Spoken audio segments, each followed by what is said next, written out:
when we select one or multiple columns from a table, we get the columns with the name the people who created the database shows.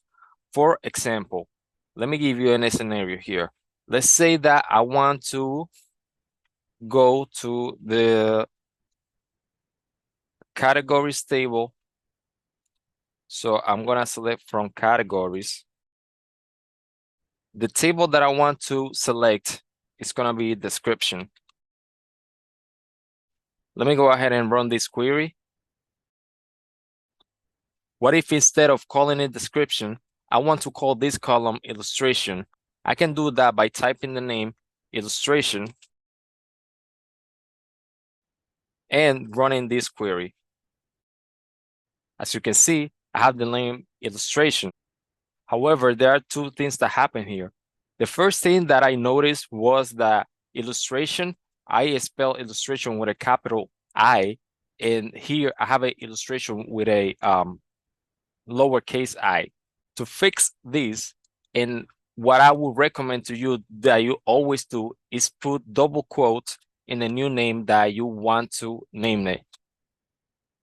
Let me go ahead and run this query now. As you can see, now, because I have the double quotes, it's gonna take the word or the phrase exactly as I type it.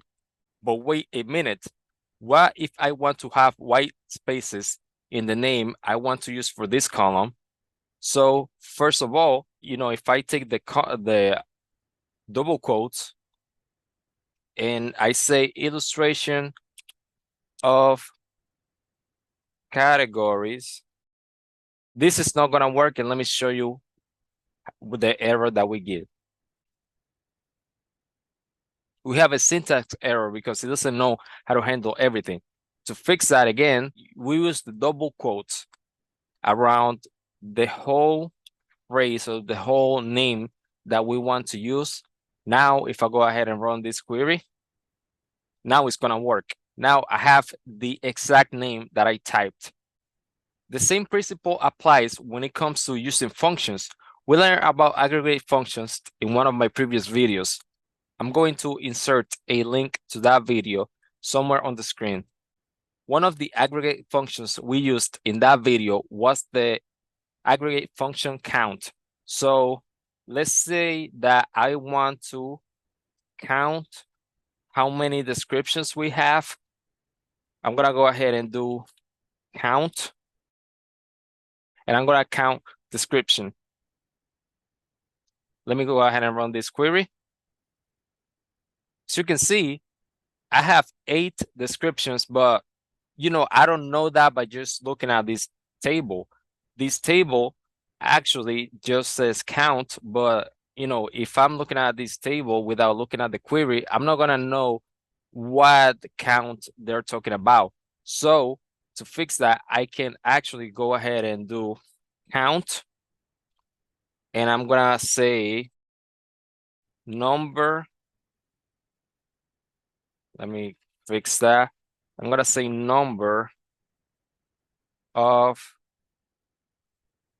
descriptions. Oh, I typed number wrong. Number of descriptions. So let me go ahead and run this query. Now, as you can see, I have a better descriptive name. Alternatively, we can use the word as, like AS.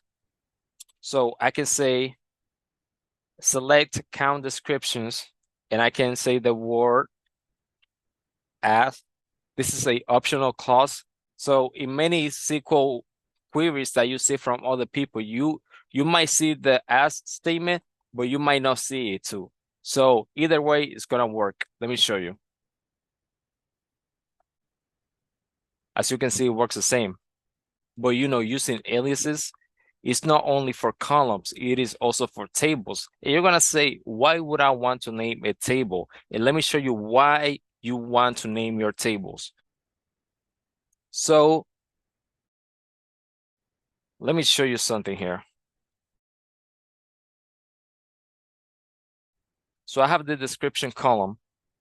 When you run this query, the first thing that SQL is going to do is go to the table from which you want to select the column and see if that column exists in that table.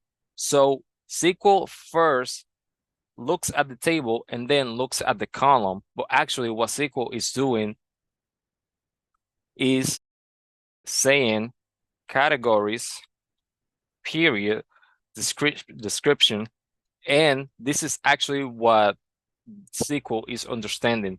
Let me show you. Also, in this case, you don't need to explicitly indicate the table that we are selecting from because we are only retrieving information from that table. However, when we talk about joins, I'm gonna talk about joins again in a future video. You're gonna want to rename your tables, so you don't need to type the whole entire name of that table.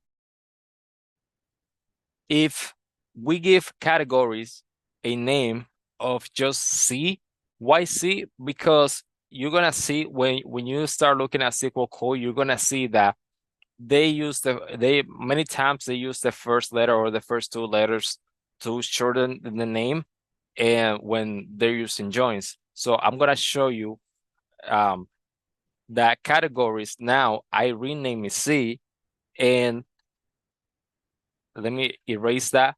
Now I'm selecting from categories which has a new name of C.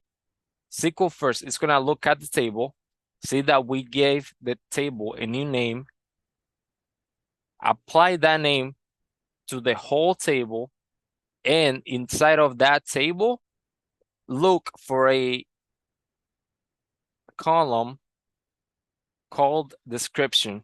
And let me run this query to show you that this works.